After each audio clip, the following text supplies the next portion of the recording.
The views and opinions of this podcast do not reflect the views and opinions of the United States government, the Department of the Interior, the Department of Defense, the Department of Agriculture, the United States Forest Service, the Bureau of Land Management, National Park Service, the Bureau of Indian Affairs, or any private, municipal, county, or state firefighting organization, any law enforcement agency, any medical provider, or any contractor employed by any federal agency.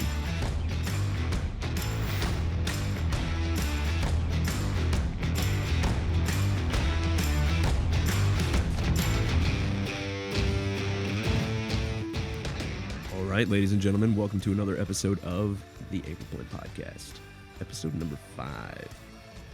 Just want to give a quick shout out and say thank you to everybody who's been sharing our social media, telling people about the podcast, spreading the word. Definitely appreciate it, guys. Keep doing what you guys are doing. Also, a little update. We got, I listened to some of your guys' requests and definitely shop the old Amazon. So we got a new couple of microphones and we got a new mixer. So now we have better audio quality. So let me know what you guys think. I'm always trying to improve this show for you guys. So hopefully this helps. Let me know what you guys think. That being said, anyways, today on the show we have Ty Gilstrap. He is the founder of Pulaskis and Barbells. Definitely go and swing by and check him out on the social media. He's an IC3, a division, and just about every single resource boss under the sun that you can think of. He's also a NASM personal trainer, a NASM nutrition coach, CrossFit level 2, and he's been in the competition CrossFit and powerlifting game for, well, a long time, a little bit shy of 20 years. So, without further ado, ladies and gentlemen, welcome to the Anchor Point.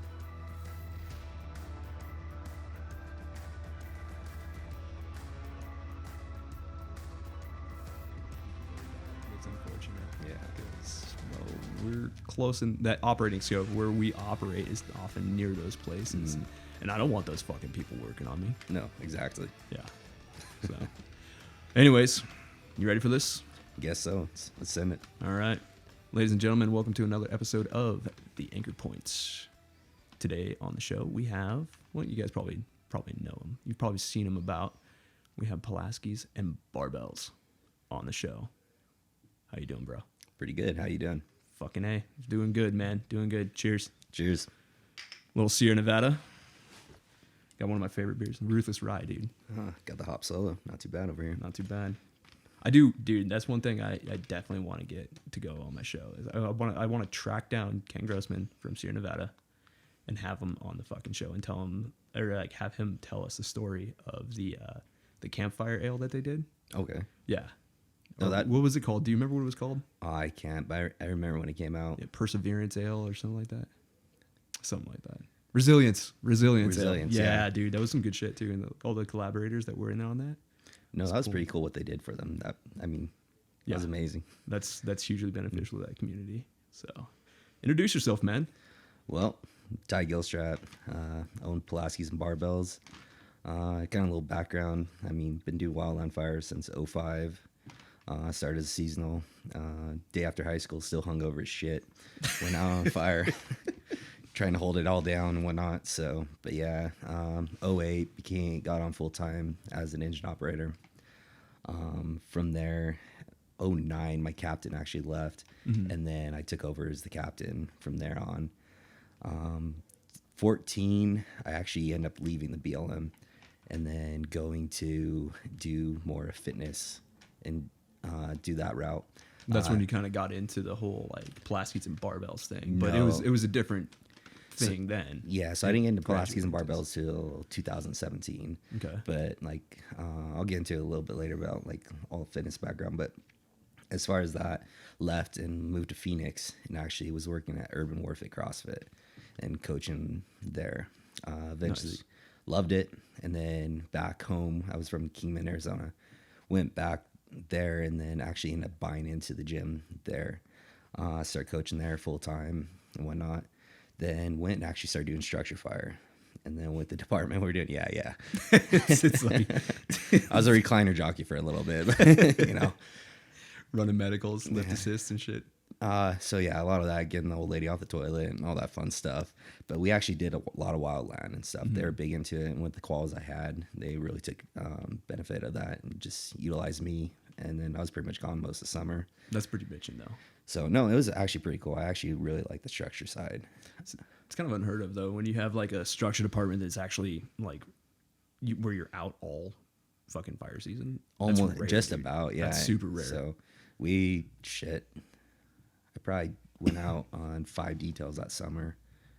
And overall, I mean, it was a good experience and whatnot. But I mean, the captain position came back open at the BLM in Kingman. When I saw it, I was like, Gotta take it. yeah, that Definitely gotta take it. That's my home. Yeah. That's where my brother's at. And then so I ended up going back, and that was in 2016. Then still owning, and at that time too, when I moved back from Phoenix, that's when I bought into Kingman CrossFit, and then did all that and was coaching there. And then 16 went back to the BLM, still had the gym and whatnot. Worked all through that, and then back 2018 moved up to Northern Nevada, took a job up here with the BLM as well. Fucking A. So yeah, digging it up here. Pretty cool people, pretty cool country. Pretty familiar as far as terrain and fuels go. Well, I guess you got more like choy and fucked up shit down there. So- Yeah, it's similar. I mean, we got all the cheatgrass up here, and down there was red brome and whatnot. But it just kind of depended on whether the season was dry, wet, whatnot. So here is a little more prevalent to what you guys have, and you guys have a lot more fuel loading and continuous, almost year in, year out, it seems like. Oh yeah, it's the Wild West up here sometimes. Like some years at least. Yeah, no, I've came up here a few times, so went up to Elko a few times, Battle Mountain, Eureka. Everybody's favorite fucking place to stage in the world, Battle Mountain. Oh yeah, no, Shout out to Battle Mountain. wasn't there too long, and actually they sent me over to Eureka to cover as a captain over there because they were shorthanded. So nice, dude. I've had some awesome fun times chasing fire out of Battle Mountain. Oh, it's a blast over in that area. Oh yeah, So it's fun. It's some fun fire. There's no doubt about that. Fuck yeah, kids like always behind the was at the gas station over there where they sell fireworks. Oh yeah, It's conveniently placed right next to the fucking gas station. you ever check out that chupacabra in there? I haven't been. I've never been in that place, to be honest with you, man. Never. Yeah. Well, whatever. Dude, all right. So what the fuck's going on with your leg? All right, so just a few weeks ago, 4 weeks ago, jacked up, completely ruptured my patella tendon. Just completely detached from my patella. Yeah, no bueno. So this would have been the 15th season of fire, but Yeah. we got this going on. But Ooh. so it puts me down. So a lot of desk work, wearing the no-mech skirt, doing shit like that. So Oh shit. So how did you do it? Like, what were you doing, man? So I was actually down in Vegas for a conference, and then I went to a jiu-jitsu gym, and real stupid. I always get hurt doing stupid ass shit every single time. So a guy just went for an outside trip, and all I did was step over his leg and planted to shoot. When I planned to shoot, felt a big pop, landed on my face, screamed like a little girl, and then It's very audible when your knees go. yeah. Yeah. So and at first I just thought I dislocated it because my kneecap where it's at was all the way up in my quad off to the side, and Oh, dude. And I was just like, relocate it. Did they sublux it back into place? Like, No, there? it was completely detached. Oh fuck. So like where it's supposed to be, pretty much where the top of the kneecap is where the bottom of my kneecap was, and then over to the side. So Gross, dude. Yeah, so- that's gnarly. So yeah, but like I was saying, stupid injuries. Like back in my CrossFit days, they're always saying, "Oh, you get hurt because CrossFit." No, I get hurt because stupid shit. No, I fell off my bike, or I got out of bed and I fucking threw out my back. Well, I can show you tell you examples. But we're at the gym screwing around. Decided to do double dutch just for shits and giggles. You're fucking jump roping in the gym. Yeah, well, 2 ropes going, double dutch. Yeah, double dutch. I jump in, roll my ankle, completely tear my talus. Dude. And almost a year to the day, I was warming up for a CrossFit competition. Coming around a corner, golf cart's coming around, so I jump off, catch the inside of my foot on a curb, roll that ankle again. Bye-bye competition. Yeah, bye-bye competition. Fuck. And then a few years later, I'm sitting on the floor, have my shoulder up on the couch, just trying to stretch it out. My son runs and jumps on my shoulder, and all I hear is, Rotator cuff? yep. No. So, yeah, tore the supraspinatus and so whatnot. but Jesus, dude. yeah, I can't have any cool stories about like wrestling alligators or bears or whatever. You know, That's the thing, dude. Is I always got dumb stories about how I got hurt. Like I fucking shattered my foot once jumping off of like a very high, tall object. So, yeah, 3rd, 4th, 5th metacarpals, just fucking done. Right. that was a good time. It was a super good time. Yeah. Right. And so I'm calling my dad. I'm like, "Hey, Dad, I fucked up my foot." He's like, "All right, go to the hospital." I'm like, "Well, I can't really drive." I, a stick. I was this old piece of shit beat up VW Bug that I used to have. So I fucking drove from one side of town in my stick all the way to the hospital. My dad's like meets me there. He doesn't even like try and like come grab my stupid ass for falling. They put you in a wheelchair if you're hurt. You're in the waiting room and like you get a wheelchair. Congratulations, you hurt yourself. You're an idiot, right? And what does my dad do? He's like, "All right, your number's up. Let's go visit the doctor and see what's wrong with your foot." He starts like fucking hauling ass down all the corridors of the hospital and just ramming fucking doors open with my busted ass foot. Like, dude, are you serious right now? Oh my God, man. That's one way to do it. Yeah, thanks, Pops. Really appreciate it, dude. Really appreciate it. But yeah. So what's going on with the gym now? Like what is your direction now? Like, so you were in the gym in Kingman, right? Yeah. So tell us a little bit about that. So started with bought in, co-owner of Kingman CrossFit was at the time. Mm-hmm. Ended up growing. We ended up buying a building and whatnot. Moving into that building, expanding. We had Kingman CrossFit, Kingman Riot, MMA, Project Movement, massage therapy, kids CrossFit. So we grew quite a bit. Yeah. And then pretty all inclusive. Yeah, so it's a lot of different things under one roof, whatnot. Mm-hmm. So give people a few different options, whatnot. And then when I actually got this job in Northern Nevada, actually ended up just my partner's buying me out and whatnot. So I mean, it's one of those bittersweet things, Yeah. You got that family in the gym and whatnot, and then leaving behind, but got to do different things to move on. Yeah, man, it's weird. I don't know. For some reason, it seems like CrossFit boxes, they always turn into like this little microclimate of a family, Oh yeah. People are always like super connected, super close together. Mm-hmm. So I have a lot of respect for it. I love that shit. So Well, there goes my wife's phone with the Game of Thrones. Anyways, so yeah, you were saying, man? Yeah, no, just like what you're saying on that. I mean, it's a community. I want it kind of like Fire, you got your brotherhood and stuff like that. Oh yeah. It's there at the same time. Like we had people that had one thing or another going on, and everyone group up and helped them out. That was a nice thing. I mean, to me, Kingman was a small town, but yeah, now moving up here gives me a perspective on small towns, dude. So, especially where you're at, man. oh yeah, the mucky muck. the muck. That's a cool town though, dude. Oh man, the Martin. Oh, that place is good. Money, dude. Yeah, that Place is money. it's right there. It's right there. So the CrossFit gym in Kingman, that evolved when you had to sell your share and you moved up to Northern Nevada. Mm-hmm. That evolved. Was that like the turning point where you just started to develop Pulaskis and Barbells? So no, because I sold that last year, 2018, and then Pulaskis and Barbells I started in 2017. Mm-hmm. So I mean, the biggest thing with that is, I mean, in the wildland community, obviously fitness is huge. It should be. So there's something like I wanted to bring to it, and just because really there's no set standards, there's no real anything like that, and I just kind of want to influence people to head that way. And Influence people to be better. yeah, like exactly. fitness-wise. Yeah, because I mean, I don't know. It's one thing that I've always been very passionate about. Grew up playing sports and whatnot. So, I mean, I grew up playing soccer and swimming on both club teams and whatnot. Mm-hmm. So that, and then all the way into high school, kept swimming through high school, and then also started wrestling in high school. Fucking A. From there, like, actually started powerlifting when I was 13. So, have all that weightlifting background. Started competing in powerlifting when I was 13 as well. Did you ever go to Olympic?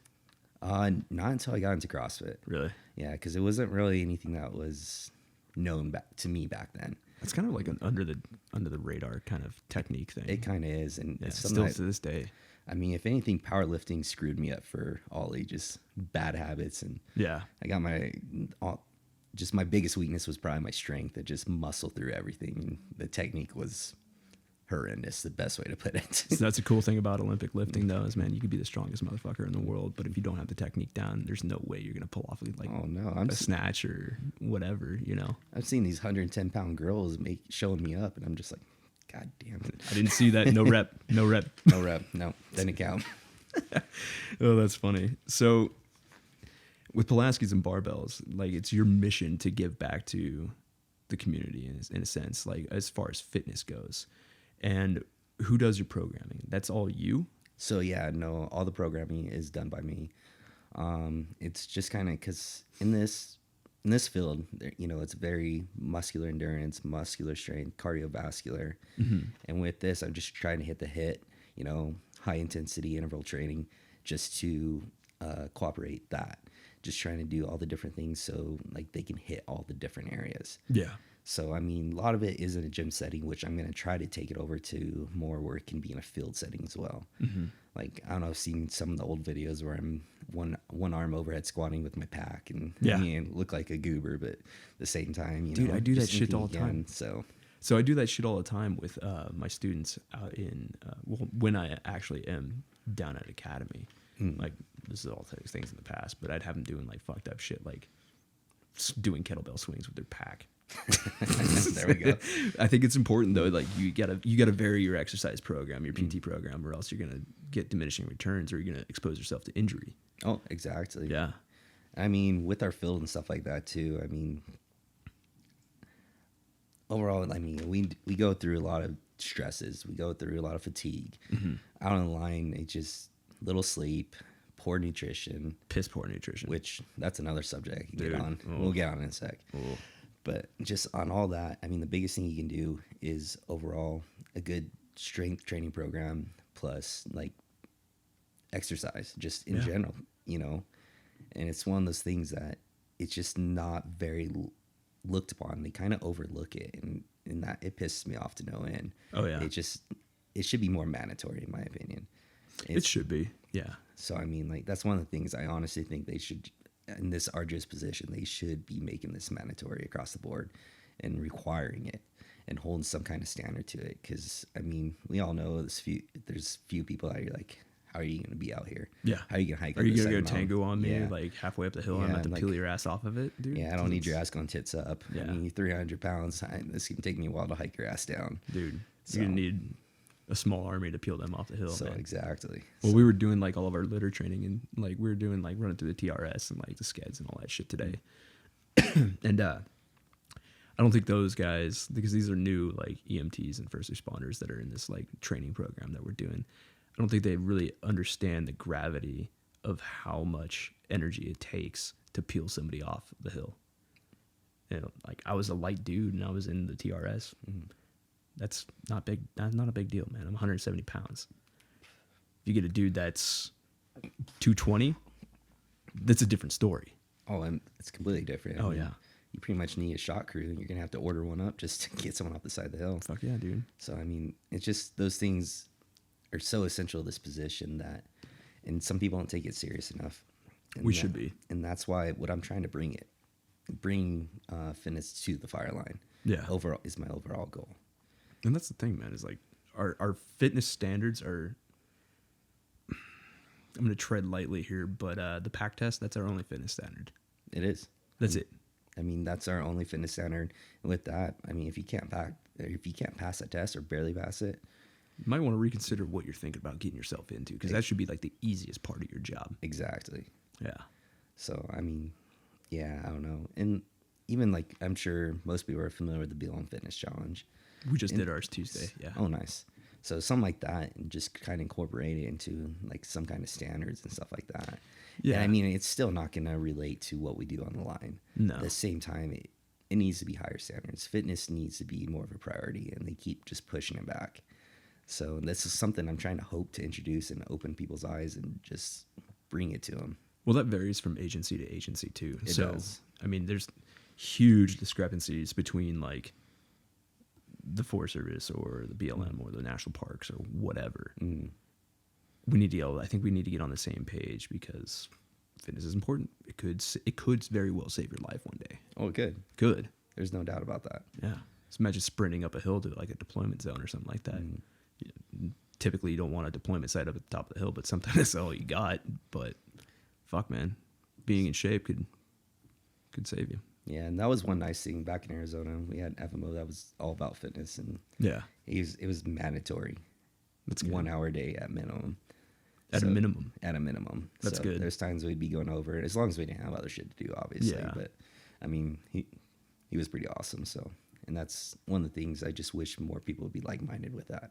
Yeah, and like I said, man, from crew to crew, state to state, district to district, it varies wildly. It's just like pretty much throwing a fucking dart at a map, you know, like, oh, we're gonna land in hardcore fitness area, or we don't do shit. So Well, I've seen both. So in my career personally. The other thing is just like with the whole fitness in general is like some people, they thinking all you have to do is run. And I mean, No. you're building yourself up for injury, or all you do is hike, or you got to mix it up. You got to do different things just to incorporate all the different things that your body's going to require to perform this job. Mm-hmm. So, I mean, that's why I kind of chose the training and programming I did, is because it kind of hits every little area that you're going to be weak at, so you can improve on that. Yeah, and that's a whole cool philosophy behind HIIT training. I can't say the other word because That's a no-no word. Yeah, that's a no word, but they definitely pull my certification. But yeah, they focus on a more well-rounded athlete, and I think that's more important to what we do.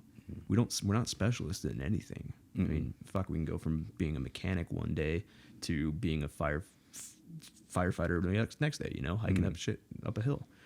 And it's the same kind of concept applies to your fitness program. You need to be well-rounded. I've always been a firm believer of that. If you're just running your dick into the dirt and hiking your crew into the dirt every day and not mixing it up at all, like you said, man, you're just opening people up to injury, and you're opening people up to diminishing returns. You're not going to get any gain out of it. So what's your thoughts on that, man? I mean, so kind of go back to what I said before, just kind of mix it up and do the different kind of training. Yeah. So back in Arizona, we kind of had a program, like I had a set standard for everybody. It was Monday was usually kind of a longer run. Tuesday was some kind of high intensity stuff. Wednesday would be another run. Thursday would be high intensity again. Then Friday was usually like some kind of crew building thing, whether it's individual sprints with a frisbee or whatever you want to call it. just can't say that other word. So it's interesting that you brought that up, dude, because are you incorporating active recovery into your workouts, your programming? I am. So there's one day a week that it's incorporated. So the loads are a lot lighter. Like a deloading phase. Yeah. So kind of yes and no. In the programming, there is like a week that's just completely for deloading. Yeah. So all this is kind of based around the year and like building yourself up for fire season.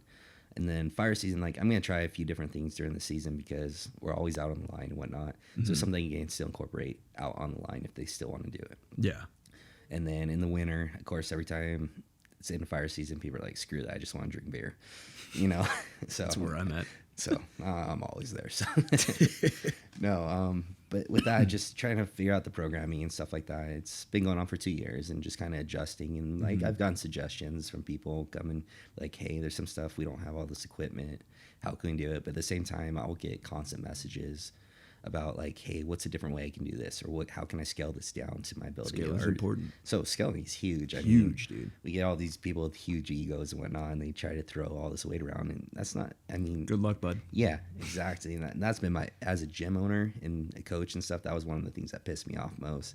Is like I'd be unloading their plates. I'm like, you don't have to do this. If you're doing 2 reps in a minute, you're not completing what you're supposed to be doing. It's supposed to be high intensity. You're supposed to be able to constantly be moving. You shouldn't be able to stop. Yeah, you should be able to do the whole workout at the same weight without failing. Exactly. Yeah.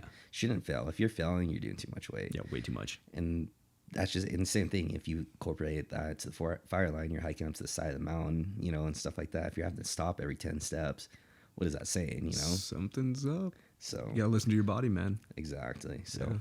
I mean, we punish our body enough, but at the same time, we got to prepare ourselves for it. Fucking break ourselves off more often than not. Mm. So you got the varying exercises. You got the programming thing down. You've got active recovery kind of included into your programming, which is fucking huge. I'm huge on active recovery, at least with some of the shit that I'm doing out at my station. my guys probably hate me for it. My guys and girls probably fucking hate me for it because they just fucking beat the hell out of them. But I make it sure that they're getting adequate rest and adequate recovery in. So with that being said, where was I going with this? Fuck, I lost my train of thought. So where was I? Fuck. Active recovery, you got the programming and everything like that. Did you actually go through like the entire like season? Like, all right, this is a typical season, and you programmed based off of that? That was what my question was going to be. So not necessarily. It just, we don't know what fire season's gonna be like until it's over with. So it's one of those things, just trying to build yourself up for the season and whatnot. And then I'm big on strength too. Yeah. So if you have that muscular strength and muscular endurance, I mean, it's going to help when it goes across to other things as well. Oh, yeah, absolutely. So just one of those things, like incorporating that into it. And then obviously the cardio side. I mean, you need it. Yeah. I mean, like I was saying earlier, you don't have to run your dick into the dirt every single day. It's one of those things, you got to mix it up. You got to do different things, because when you're doing stuff that's constant like that, you're setting yourself for injury and setting yourself for other things that, So with that being said, since we're on the topic of injuries, what are you doing to minimize or prevent injury? Because I see a lot of injuries happening from PT. I mean, like, how do we, what's in your opinion the best way we can go about preventing injury? So one is actually just working out in general. I mean, building strength. But at the same time, if you're bench pressing every single day, you're setting yourself up for failure. Your shoulder's going to blow out. If you're running every single day, you're setting yourself up for failure. If you're going playing individual sprints with a Frisbee, you're setting yourself up for failure. And that's the thing. You got to constantly mix it up, constantly vary it, and do different things, and then hit all the different muscle groups. And then with a lot of the programming, you are hitting similar muscle groups every day, but just in different ways and stuff like that, whether you're pushing, pulling, all along those lines. Yeah. So it's just, with the injuries, that is a big deal, but at the same time, it's not pushing yourself past what you're capable of. I think a lot of people, like, especially, I guess it's a personality type that we attract in this industry. It's like, fuck you, I'm going to do this exercise. Guys, listen to your body, man. Because if you're not listening to your body, you're going to fuck yourself up. Unfortunately, I've seen cases of rhabdo. Unfortunately, I've had people on my crew that have had rhabdo, and it was all preventable. Mm-hmm. So, I mean, you got any thoughts on that? Like, what about like rhabdo? How do we approach the rhabdo thing? Big scary rhabdo. So, I mean, there's a lot of people. Let's just go with the HIT, because I can't say the other word. The other word. So everyone's so scared of it because it's brought with rhabdo, and but it didn't get big. Like, rhabdo wasn't well known for the longest time. Yeah, it was getting probably misdiagnosed, to be honest. And with that, overtraining is definitely part of it. Mm-hmm. Proper nutrition. And how good is our nutrition across the board? Non-existent. So there's that, staying hydrated, doing all the proper things you need to do. But it comes back for the training. Like, are you training properly? Are you preparing yourself properly? When it goes back to that, if you're doing the proper steps to do it, it's easily preventable. Mm-hmm. But at the same time, if you sit on the couch all winter and then you just try to go do a crazy workout or crazy run, again, you're setting yourself up for failure. You're going to go tits up, and that's what's going to happen. It's with this job. If this is something you want to take serious, you got to take it serious. It's not just on the on season, it's in the off season as well. Well, yeah, and I think maintain. Honestly, I think that's more important than during the season, is in the off season, getting yourself ready and whatnot. Because during the season, how often is there times where we're out on fires and we're so busy, it's lightning season, we don't have the time to PT. At the same time, we're busting ass out there. I mean, are you getting your PT in on the line? Yeah. I mean, it depends. Depends, yeah. I've been in there doing structure protection, just sitting there. But at the same time, I've been hiking a saw up to the top of a mountain just to, for a single tree. It's just kind of, it depends on the situation. I mean, it's a much, I think it should be, at least, a more ramp down pace than your PT if you're actually going to be operational and like huffing shit up a hill. Like, real deal, this is firefighting. Yeah.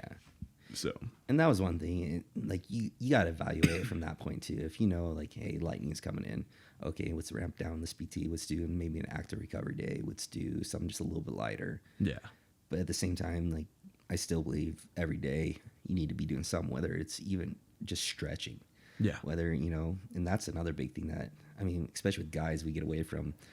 We're like, the stretch, pull this arm across. All right, let's put 315 on the bench and try this, All right, let's do this. This is our warm up. Just fucking scream Leroy Jenkins and just start cranking out reps at, 325 or whatever. Yeah, Not that I'd ever be able to fucking do that, but. And that's the other thing is just even with the fitness is making, stretching, warming up, mobility. Yeah. It's all important. And something else I'm trying to figure out how to incorporate as well. Mobility is a huge one, man. I'm glad you brought that up. So as far as mobility, are we doing it wrong? Like, because a lot of people have different ideas of what mobility is. So everyone's mobility needs are going to be different. Yeah. And that's the thing. You got to evaluate from person to person. And I can't speak for everyone, so, but like me, part with of my knowing your crews crew and stuff like that, yeah. And that's the biggest thing is knowing your crew, what they're doing. And the thing is they're not mobile or hypermobile. And that's another thing you got to address and stuff like that. But it's that whole Venn diagram of strength versus mobility. If you have too much of one, you're going to lack in the other. But with that, it can prevent injuries in itself.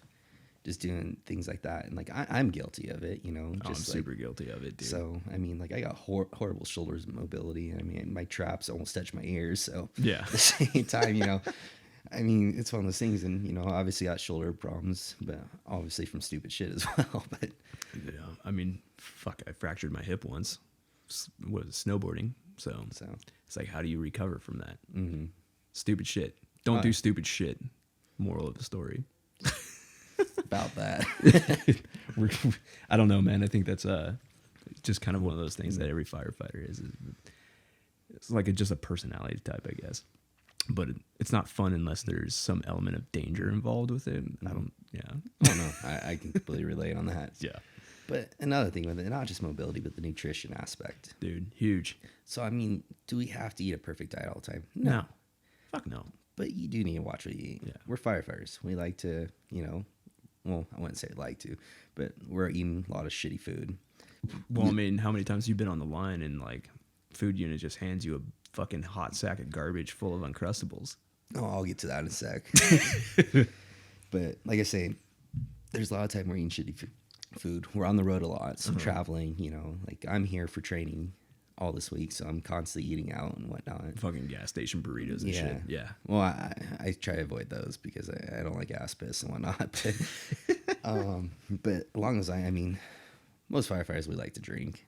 Yeah. And that's another thing that incorporates back into, potential rhabdo, potential this, and stuff like that. Slew of fucking problems. And you just got to be smart about it. I mean, one of my things is 2 beers or 2 drinks and a glass of water. Yeah. It's just one of those things to keep it balanced and whatnot. Just know yourself too, Yeah, exactly. I mean, I don't know how many times I got smashed the night before, came in, PT'd, and ran my ass off the next morning or did something like just that. Called it good, slammed a Gatorade and some fucking vitamin I. Yeah, we're just like, let's go. Shit. But back to nutrition, like that's one thing that's bothered me with this. And then like I've actually been kind of tracking and stuff like what they put in lunches and whatnot, and doing the caloric breakdown and all the different macros into it and stuff and how that incorporates to what we do. And let me guess. There's a huge disparity between like where your balances are. It's like fat, carbs, and protein. Oh, it is. I mean, it's all over the place. Which they're very high in carbs, which is good. That's good. It's kind of needed, for what we do, the scope of shit we do. But you got to focus on all 3 of the macros: protein, carbohydrates, and fats. Yeah. And with that, when you're lacking on something, you're setting yourself up again for stuff you don't want to happen, bad stuff. Yeah. Again, injuries and all kinds of shit. But with that diet and stuff like that, looking at lunches, what they provide us. The biggest thing you got to look at is those 3 macros and the caloric intake versus output. And with that, there's not enough, to be honest. You don't think so? No, there's not enough food. You know what, dude? I've never done a caloric breakdown of a fire lunch. Ever. So a lot of time when I was looking at the lunches, you're about anywhere from 1,200 to 1,500 calories with the lunch. And seems pretty low considering like our breakfasts are typically either non-existent or very light because we don't like being full first thing in the morning. Just pound some coffee, eat a donut, call it good. the lunches are just, like I said, sack full of hot garbage. Rainbow meat. Fucking rainbow meat. Yeah, the meat witch sandwich and just junk food, basically. And then we have a super heavy dinner usually, because usually people get home or get back into camp and they just start shoveling shit down their face, you know? So I mean, half the time you're getting a payday or Snickers or stuff like that. Is it healthy? No. Does it have some of the calories and stuff you need? Yes. it's definitely got shit you need. Yeah. So little things like that. I mean, I'm not saying you need to take all those out, but they need to be more well balanced and stuff. You know, I'm not higher carbs, you know, higher protein. Yeah. And then, you know, moderate fat, just to the needs of the body and stuff like that. Because I mean, pretty much when we're out there on the line, it's almost like working out, and you gotta feel your body properly. Yeah.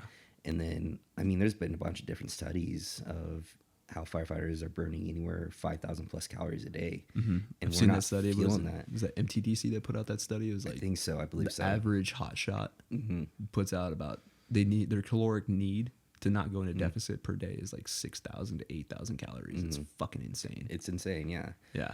And then, well, how many shots, you know, you see them at the beginning of the season and you see them at the end, and they look like, you know, Kind of ballooned up a little bit. Yeah, dude. no, yeah. they're like bulimic. I mean, they lost 20, 30 pounds. Oh, and every one of them, dude. And, you know, that can't be good. I mean, obviously, they're doing intense work and doing very hard work to, you know, they're going to lose some weight with that. But at the same time, nutritionally wise, they're depleted. Oh, absolutely. And to accomplish what they do, they need to incorporate something different with the nutrition.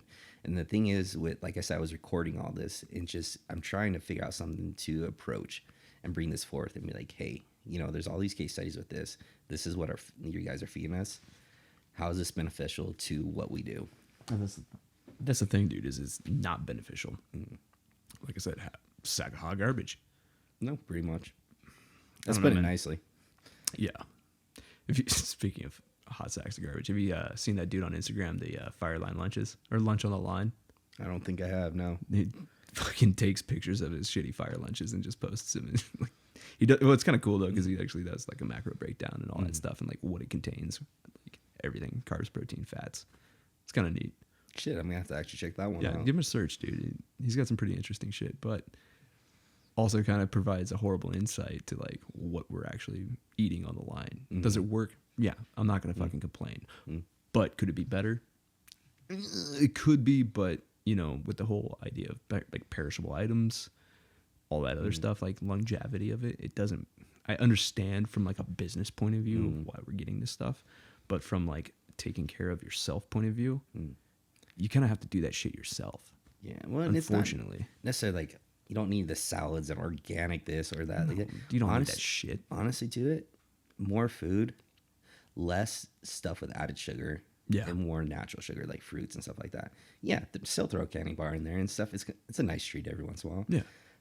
But at the same time, there's not enough. They're not given the proper nutrition and stuff to fuel them to do what they do. Yeah. That's funny though, because like it's just like as far as like the nutrition and taking care of yourself, the kind of thing that you were saying. I always carry like shot blocks, like the Cliff Bar shot blocks, like ones with like electrolytes in them and shit. And like, dude, every time you start feeling like a little like you're starting to auger in, get that like 2 o'clock like fuck my life kind of feel. Pop a couple of those, dude, they're great. But it's like the little things though that makes life a little bit better, like RX bars or something like that. Throw a handful of those things in your pack, man. Oh, It's only gonna help you out. I'm a fat kid, so I throw all kinds of food in my pack. But like on those electrolytes, like I'm big on the noon tablets. That's another thing I carry too, because I hate carrying around Gatorade. One, because it's fucking heavy. You have to carry around Gatorade. Plus, the noon packets, like or the tablets, there's multiple doses in there. So if like when your buddy's on the line is like feeling like shit, like man, try this, you know, kind of helpful. No doubt. You know, fucking nutrition, man. I wish we could actually like fix that, but so let's talk about barbells and Pulaskis. Pulaskis and Barbells. I'm sorry, Pulaskis and Barbells. All good. What are we doing? What do we got? Tell us So- about your business. So overall, the goal is to bring fitness to the fire line and kind of what we gotten over. I mean, I'm trying to support the badass men and women that are on the line. Yeah. So we have the daily program, well, Monday through Friday programming stuff. And that's the thing. The weekends, the reason I don't do it is because trying to build in that rest. Yeah. So people, rest is important. yeah, it's huge. I mean, but so doing the programming, that we do the shirts, and the shirts selling at Pulaskis and Barbells.com. With those shirts, 25% of the profits all go to, or not profits, of the complete sale actually all go to the Eric Marsh Foundation. That's cool. So that's awesome, man. And the rest of it's just kind of keep building along and stuff. So that's just trying to give back to the community I love. I mean, I hold Wildland Fire dear to my heart, and just one of those things, you know how it is. I mean, it's a brotherhood, and everyone's close. We're a big family is what it comes down to. Oh, fuck yeah, dude. And just any way I can give back is what I want to do. And then it's just different little things I'm just trying to do to advance with it and whatnot. And it's been going for 2 years now, almost 2 years. So just kind of experimenting with different things with the programming and whatnot. Then with that teaming up, I just teamed up with First On Nutrition. I don't know if you're... What was that again? First On Nutrition. First On, okay. Yeah. So it's actually another Wildland Fire business as well. Oh, no shit. Yeah, so he's getting started. So right now they got a pre-workout and a test boost that they're doing, and they're trying to bring more stuff into it as well and build upon that. So we kind of teamed up and just kind of co-doing stuff together as well. That's fucking awesome. So I'm doing that, and then recently just made an outreach for different people to represent the brand as well. Oh, so you're doing like an affiliate program almost? So yeah, almost kind of. like, yeah. So yeah, I don't know, brand ambassador, athlete, whatever you want to call it and stuff like that. And just helping to promote and just trying to get the word out and whatnot. And the biggest thing, honestly, I could care less about the shirt sales. It's just with the programming and stuff. Like when I have people reaching out like, oh, I do your programming, it's helped me so much. I mean, that's what matters to me. That's what I'm trying to do. The shirts are just some cool little extra thing, support the brand and whatnot. Yeah. This is not a money maker for me. This is just... It's just a kind of a hobby, kind of like this podcast. Just a hobby. Just have some fun in doing it. Fuck yeah, dude. So... No, I think it's good that we give back to the community that we belong to, you know. It's... I'm really proud to say that we're coming out of the shadows, per se, as wildland firefighters. We're becoming more into the limelight to some degree. I kind of like the whole mysterious kind of aspect of our job to some degree, but also I do appreciate the level of support and the recognition that we're gaining. We're gaining traction in the community or in the public eye. And this is the shit that no one really knows about. It's all these firefighter owned businesses, these support groups that we got going, all these mental health outreach programs that we have. And this is people, for the most part, doing this on their own volition, just trying to help that community, the wildland fire community. And I fucking love that. No, it's amazing where it's came. Yeah. And it sucks because, to be honest, until Granite Mountain happened, there hasn't been much recognition to it. I mean, it sucks it took a tragedy to do that. But at the same time, if anything, I can say we benefited from that because of that. I mean, it's making that outreach to the public, and they're actually realizing, because for the longest time no one knew it, Wildland Fire was, they just thought the structure guys went and did it and stuff like that. Well, it's funny, dude. Just take Joe Public out there, and you're, I don't know, buying groceries at the store, and you just happen to have your fire shirt on or whatever, you're on your way home. Someone asks you what you do, and you say, oh, well, I'm a wildland firefighter. It's so you jump out of planes, right? Or you're a hot shot, right? It's dude, there's a lot of shit going on. There's many layers of operations that we do. So it's hard to explain to the public what we actually do. So. Oh no, it is. I mean, really, again, we gain notice because of that tragedy, but at the same time, there's still so much to it that they don't understand or don't know what's going on. And it sucks, dude. And it sucks, but at the same time, I don't think most of us got in this job to be recognized as a hero or anything that. It's just because we love this job. And it's very rewarding. Oh yeah, super rewarding. It's kind of a way to give back too, and that's, I don't know. There's no better feeling. We're not going to get rich from this job, I can tell you that much. Nope. But it's a good job. Love it. Love the people. Love what we do. Let's be honest here. This job is pretty damn fun. Oh yeah, best job in the world. I can't think of a better one. It's what do you do for a living? Well, I just do hood rat shit with my friends. Occasionally light some shit on fire. It's fucking great. Yeah, playing the dirt. Fuck, man, that's crazy. So moving forward with barbells and Pulaskis. Pulaskis and Jesus Christ, why can't I get this right, dude? It's been a long day. 12 hours of EMS shit all day. Anyways, so moving forward, that is the primary support that you like, outreach that you do, like supporting the community, the wildland firefighter community. Yeah, no, and it's just the biggest thing. And it's, I mean, with that, again, like going back to the business side, it's such a small demographic. Yeah. But at the same time, that's my family. That's everything, you know? So, like, again, not trying to make money, not trying to do any of that. Just, you know, it's what I love. It's what I love to do. But, like, going forth with it, you know, love it to grow, you know? But at the same time, it's getting a lot of traction, dude. There's a lot of people. So I know it's pretty cool. I mean, just seeing, like, there's been a few places and I see the shirt, I'm like, oh, that's pretty cool. Yeah. You know, and then I'll tell them cool shirt, like, oh yeah, you know, they want to know who I am, but I'm like, and I'm fine with that. Yeah, just don't stay under the radar. Like, I don't even tell like people that I fucking do the podcast or anything like that. I mean, eventually people figure it out and try and like ask me questions and shit, but I just kind of like play it off, you know. Well, and it's like a lot of people are like, oh, you know, your business, all you guys that do it. No, it's just me. It's just, this is all me doing the programming, doing the shirts, doing all this. And so do you design all the shirts and shit yourself, or do you outsource that? So originally I was outsourcing, and just recently started doing all my own stuff. You bet. Beer? Yeah. What do you want, man? Whatever.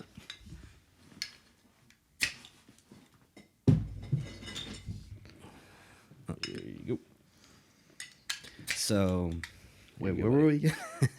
So outsourcing. Originally I was outsourcing it, and then just recently just bought Photoshop and been messing around. Dude, that shit is expensive. So $50 fucking a month. Actually, got a student discount since I'm going through UNR. So fuck, dude, I that's right. I'm a student. I am a student officially. So it comes down to $20 a month. So there you go. Do you have the full suite? Yeah, full everything. Yeah. So like there's stuff, yeah, and then like the Photoshop, I'm sitting at home for 8 hours a day just figuring shit out for a while, and then finally now it's, you know, figured all out. So now just building all that different stuff and experimenting with different things. And then another thing I want to bring up is actually making a shirt for Granite Mountain with the anniversary coming up on June 30th. No shit, you're doing that. So, and all the sales for that will go completely to the Eric Marsh Foundation. Fucking hey, that's awesome. So designing that shirt and stuff like that, and just something else, just trying to, again, just build it up, and hopefully a lot of people recognize that and then want to donate to it, just because that's my main focus and stuff like that. Because with that, like, I've been working with Amanda Marsh on it, you know, kind of saying, what do you think of this? What do you think of this? And everything like that. So, because that's well, kind of close to home to you too, man. It was Kingman, dude. That's fucking close. No, I mean, we worked with him a few times, and then like Jesse Steed, he was actually a decent friend. I mean, he was a trainee under me as IC4 twice, and then again, like when I go to Prescott, we'd get together and whatnot. So, I mean, it's one of those things. Yeah, it hit close to home for sure when that happened. Fuck, dude, I didn't know you were like close friends with Jesse. So, fuck, man. Cheers to Jesse, man. Cheers. But overall, I mean, in general, I mean, it doesn't matter where you are. When that shit happens, it hits everyone the same. I remember the exact place that I was and on the assignment that I was. That's one thing that I'll never, ever fucking forget. Oh, yeah. I could tell you exactly what I was doing, what happened, and everything like that. Like, I was actually IC in a fire. It was the Dean Peak fire. We had a couple crews up there, and then, like, we were having the same system that they were having down there, and then up in the Walpies by Kingman, it's nasty country. Yeah, it's steep and shitty and hot. So, I mean, we couldn't catch this thing. It just kept growing on us, and I had 2 crews up there. And then finally, like, you guys need to hike off this thing. I mean, we couldn't fly them because the winds were too bad. And I'm like, you guys this is getting too out of control. We need to hike you off. They got pissed off. And then almost immediately after that, I got the call or a text from a buddy actually saying something happened to Granite Mountain. And that was like, so everyone kind of calmed down about me pulling them off. But at the same time, best thing I did at that time. Dude, it was the gravity of that moment, though. It was like, I'll never forget it, dude. I was like, for some reason, I had like the littlest ounce of fucking cell phone service, and then I just like come down. I was running what was I doing? I was running a like a squatty position for like a type 2 pickup crew, just taking them out, you know, providing overhead for those guys. And we get down from the hill a little bit, and my phone just starts fucking blowing up. Are you okay? Where are you? Where are you at? blah blah blah blah. I had, what is it? I had 14 missed calls from my family, and God knows how many text messages, Facebook messages, all that shit, asking where I was. And I will never forget that day. Oh, It's fucking insane, dude. no, it will, but that's going to be a defining factor for the firefighters we have now and stuff like that. Because I mean, how many other incidents where there was mass loss? You know, they're like, I don't know what you're talking about, but nowadays for this age group, everyone's heard of it. Everybody. So Yeah, it's a household name, and unfortunately, it's like you were saying earlier, man. That is the event that kind of brought wildland firefighters to the limelight. Unfortunately, and I hate it. I hate that tragedy has to bring us out from the shadows because no one knows what we do. Yet it's a real fucking real line of work that we do. Oh, it is, and I don't think most people understand. I'm not trying to toot our own horns or anything like that, but the shit we got to go through and the shit we do, it's on another level. It's different, that's for sure. And the people that know what we do, they have the utmost respect for it as well. So, and that's always a good feeling right there. And that's the thing too, is like trying to explain that, like we're going back to you're jumping on a balloon, wildland firefighter. Yeah. Like no one really understands like what we do, and I really appreciate the people that do. And it's hard to explain to people to what we do. Like I have a hard time explaining to my wife what I do for one. It's like, what did you do? Well, fought fire. What does that mean? No one really understands it until you've been in their shoes.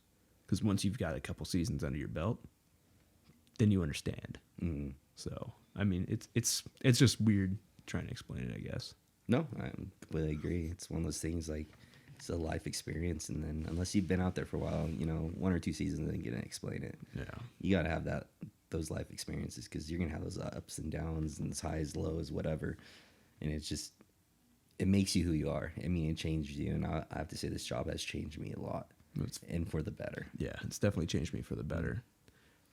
It's definitely made me grow up at a very fast pace too, which is kind of nice. Even though I still like to envision myself as like some naive little kid, pretend to be a little kid, but it's definitely made me grow, expand as a human being, which I think is important. So yeah. So fucking fitness, man. What's your definition of fitness? Oof. Well, I can't use the name we shall not speak's definition. Yeah, the one that starts with the C. Yeah, C and then ends with the T. Overall, just that's a hard one. Yeah.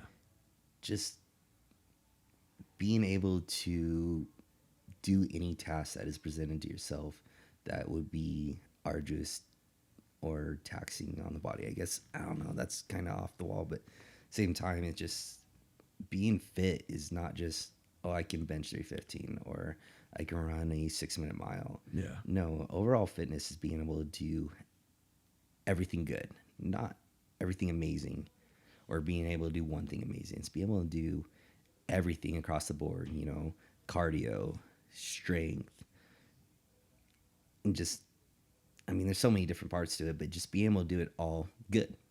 Not necessarily, like I said, excellent. Yeah. But being able to just across the board, just being good at it, at everything. And it's just not, and it's not, like I said, just cardio and stuff. Like, it's even like throwing a ball, doing this, you know, swinging Pulaski, hiking up the hill, you know, are you going to be gassed 10 steps into it? Or, you know, it's a whole tactical athlete kind of thing, you know. Do you have to lift up 50 pounds over and over again, you know, and just little different things like that? Just, are you able to do all these different tasks at an efficient level across the board? I mean, like I said, it's just such, fitness in general is just such a broad thing. But everyone thinks like, oh, because this guy can rep 350 pounds, he's fit. But the guy can't necessarily. They can't run worth a shit. Or this guy has a ripped 6-pack. Just because he has that doesn't necessarily mean he's fit. It's just overall general fitness is just being able to do everything good.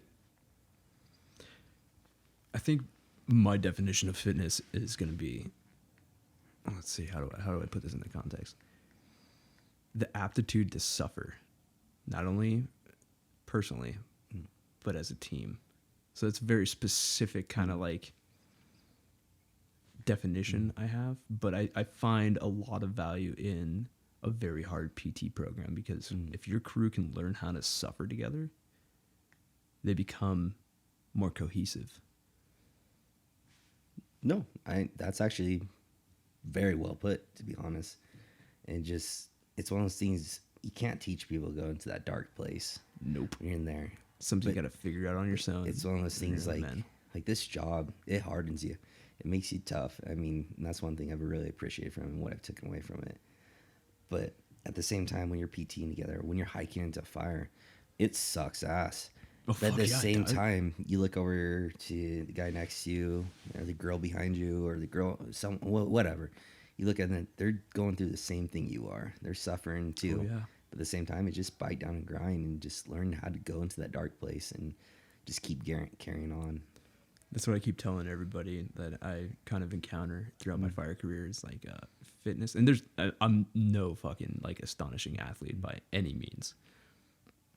But I think that if you develop that ability to suffer and thrive during that suffering, you're going to go fucking far, because that not only extends to just the physical, because we both know, you and I both know, that physical exertion is 99% mental. Oh, yeah. Dude, straight up, like if you can thrive during that moment, you're going to all benefit from it. Well, I mean, your mind's going to tell you to quit before your body ever will. Dude, straight up. And at the same time, I'm so competitive. I mean, like, I'll be playing cards with grandma and she beats me and I'm like, you cheating whore. Flip the fucking table. And I'm like, fuck you. That's just bullshit. No, I'm competitive shit. And it even comes with our fitness. You know, like when we go on runs, like I'll freaking kill myself before I let someone beat me. Yeah. And it's just one of those things, just that mindset. I think not just me, but just in the fire community in general. It's just one of those things that you kind of have to have for this. That expands to a lot of other places too. It's just like you're a martial artist. All right, jujitsu. Yeah, jujitsu, wrestling, all that fun stuff. Yeah, still a martial art in my opinion. Okay, yeah. But I guess that mental discipline of like being able to go into that dark place that you're talking about and like really thrive and think and be tactical about your decision making under stress. Fuck, man, I don't even think people realize the benefit and the importance, the huge amount of importance that has operationally, because all that shit translates to other areas. Oh, it does. I mean, this job, like, we're not just firefighters. We're friggin' extreme landscapers. We're friggin' extreme landscapers. I mean, but the stuff we do, it's not just that. I mean, you learn so many different trades from this job alone that you can take to other places. I mean, it's so beneficial, and it's one of those things, like, I think if anyone's got a chance or has a chance to do it, they should. Oh, fuck just yeah, for the fact, what you learn, what you're going to learn is like mental discipline and just discipline in general. Mm-hmm. And that there's just, that's why I love this job. There's truly nothing like it. Mm-hmm. Yeah. That's what I love about this job, dude. Fuck, man. Ow. Dude, I don't know what it is, but I've been like trying to fight off this fucking cold for like, I swear to God, like 2 weeks now. I'm on the ass end of it, of course, so yeah. Well, fuck, if it could the weather would make up its mind on changing seasons. Dude, hot, cold, up hot, and cold. down, up and down, up and down. Dude, Northern Nevada has been just getting their asses kicked with shit weather. It's like, yeah, we've had a couple of fire starts, but fuck, man, when's the season gonna like pop off? I think it's gonna be a late season this year, but yeah, I mean, there's a fuckload of grass out there, dude. So much. It's gonna be a basin year. As soon as it dries out, it's gonna be game on. Oh fuck yeah, dude. I'm thinking probably mid-July. I'm saying mid-July, and July is when it's gonna start kicking off. Yeah, and shit's gonna be hitting the fan. I think we're gonna have like one of those, what was that, 2010 seasons, where everybody was up here. Everybody. But that's the fucking crazy thing though, is like we got nothing going on in the Desert Southwest in Region 3 right now. We've got nothing for the most part going on in Alaska. The only place that's burning in arguably the Northern Hemisphere is fucking Canada. What the fuck is going on up there, dude? Shit, it's ripping up there. Yeah, so if any of you Canadian guys can fill us in on what the fuck's going on, like what's your weather doing up there? Like what's causing this like tremendous drought to where you're having 100,000 acre plus fires? Yeah, I don't know. Fucking crazy, dude. It's getting it. Yeah, it might be a late season if there's much of a season at all. I mean, especially Southwest. I mean, they might have a small window, but once monsoons come in, it's over. It's over. It's done. But I don't know. Hopefully it's a good season. Everyone stay safe. Kick some ass. Get some good OT still. Fuck yeah. Well, I think that's a tie-in point, man. So, anyways, end of the show. Always offer for you to do a shout out or like a cheers or like who's your fucking homie? Who's your fire homie? Oh shit. Mentor, hero, someone you looked up to, anything, dude. Let's give a cheers out to I don't know. Could be multiple people. I don't give a shit. Yeah. So one of the guys that kind of got me to where I'm at. Shout out to Brian McGee, one of my old captains out of Kingman, and then one of my close friends. He was my assistant in Kingman as well. Is Jason Potoff. I mean, those are kind of guys that's been through those up and lows with, and helped me get it to where I'm at now. So definitely shout out to them. Fucking A. Then again, Matt Gosney with First On Nutrition. Just want to say thanks for teaming up and whatnot and getting ready for some pretty big things. Any teasers as far as what's coming down the pipeline for you? No real teasers. I'm pretty open on everything like that. Just like I said, trying to expand with it, and just kind of the biggest thing is I just want it to expand and get this word out and what we're trying to do and bring it to the fire community. Fucking A. That's the ultimate goal right there. It's your little contribution to the fire community. Fuck yeah, dude. That's Fucking awesome. All right, man. Well, where can we find you on the social media? Just look up Pulaskis and Barbells. Not Barbells and Pulaskis. No, like Barbells and Pulaskis, you're not going to find shit. But but no, and Barbells. Pulaskis and Barbells, on the other hand, yeah, no, on Instagram mostly. I'm trying to get better on Facebook. I'm not big on that one, but trying to get a little bit better on that one as well with as far as the social media. I'm horrible at it, to be honest. Dude, I feel you, man. I'm trying to shoot from the hip on this whole thing. So, Instagram's my strong game. We're pretty good on Instagram, but Facebook and Twitter and all that shit. I don't do Twitter. That's my one I don't do. Yeah. But we're just trying to blow it up, and then, but yeah, if you get a chance, go to PulaskisandBarbells.com. Check out all the workouts we have. See what we got going. Daily workout Monday through Friday to fit your fitness needs. And then on top of it, like I said, you can try to change it up for fire season so everyone can apply it when they're still on the line or whatnot. Check out the shirts. And again, we got it'll be called the Never Forget shirt for Granite Mountain. All the sales will be going to the Eric Marsh Foundation. Yeah. That's awesome. So, well, fucking A, dude. Well, that's a tie-in point. So thanks for coming on the show, dude. Oh, yeah. Cheers, thanks. man. Oh, yeah. Good time. All right, guys. Thanks for tuning in. Go check out Pulaskis and Barbells. Good Not job. Barbells and Pulaskis like I kept fucking up. Later, guys.